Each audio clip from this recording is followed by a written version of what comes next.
How to become a top performer. Start with effective reflection. A first step toward becoming a top performer is to learn how to conduct effective reflection.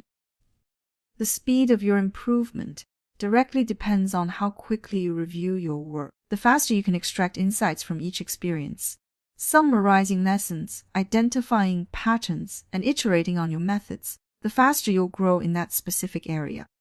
Consider the well-known 10,000 hour rule. The real path to becoming a true master isn't just about logging 1,000 hours, doing the same thing over and over. It's about spending those hours continually reflecting, getting feedback, and refining your approach.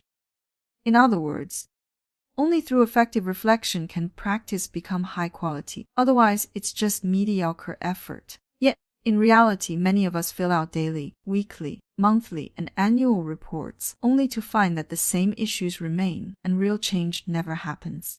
That's because people often mistake emotional venting or surface level summaries for genuine reflection. Conclusions end up vague or perfunctory, with no concrete plan to guide the next round of action. For example, when someone's test scores fall short, they often give a simplistic explanation like, "I was just careless this time. I'll be more careful next time."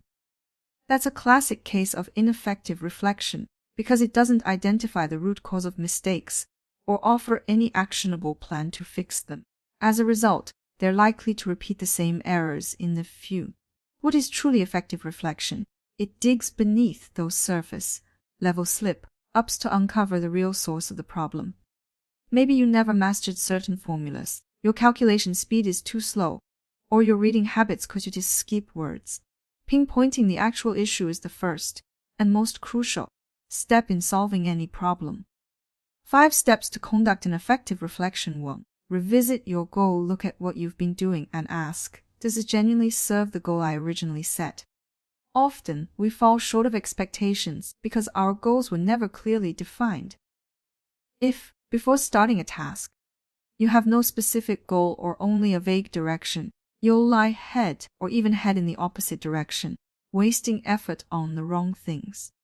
For instance, if your goal is just "I want to improve my Spanish," that's too vague to guide your actions. On the other hand, if your goal is over the next 3 months, reach an 8,000 word vocabulary, read foreign publications with ease, and elevate my listening skills to a level equivalent to the ACT exam, you now have a clear and measurable target. You can train each of your Spanish skills accordingly and assess against specific benchmarks. A well-defined goal is the foundation for evaluating the effectiveness of your actions. 2. Summarize the facts. Based on your initial goal, examine what you actually did. What results did you achieve?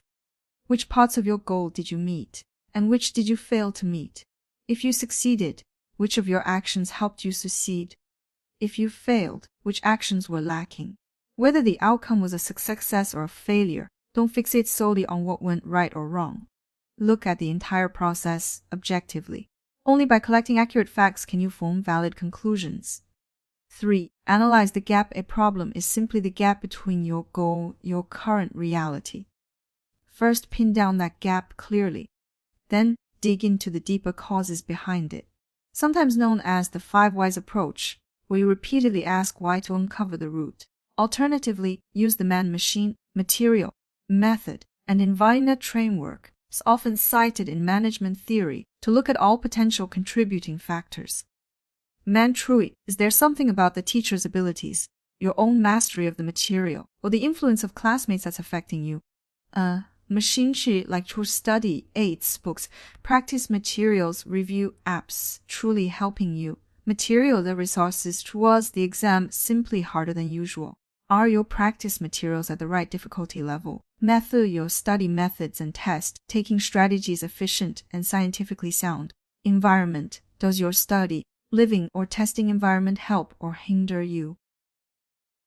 Only a thorough, in-depth analysis will reveal the core issues that need addressing. 4. Iterate your actions. Once you've identified the root cause, develop a concrete improvement plan that you can actually implement. Just spotting a problem and its cause isn't enough. You have to take real steps to address it. Try breaking your plan into specific details using the 5W approach. what you'll do, why you'll do it, when and where it will happen, who is responsible, and how you'll carry it out. Even small improvements after each reflection can lead to significant progress over time. 5. Identify patterns and establish methods. Finally, extract the underlying principles from every project or task. This means forming a standardized process based on the patterns you've observed. You're not just chasing a single lucky win. You want a repeatable, reliable method so that every time you follow these steps, you get the expected results. Once you can convert your experience into a set of replicable best practices, it means you've truly mastered that area. That's what it means to reach the top. As 2025 begins, how will be your year? What experiences did you go through in 2024? Take a moment to reflect on the past year with these 6 questions. If you had to choose one word or phrase to summarize your 2024, what would it be? 2. Review your goals for the past year. Where do you stand now, and how much have you accomplished? 3. Look back on your highlight moments. Which experiences gave you the most sense of achievement or joy? 4. Do you have any regrets this year? If so, what happened and why? 5. Set a clear, concrete goal for 2025. 6. Leave yourself one piece of advice or encouragement for the year. Feel free to share your year and reflections in the comments. I'd love to see how much you've grown and what you've gained over the past 12 months. Thank you for letting me be part of your journey. I look forward to many more days of shared growth. Wishing you a happy new year and the best of luck.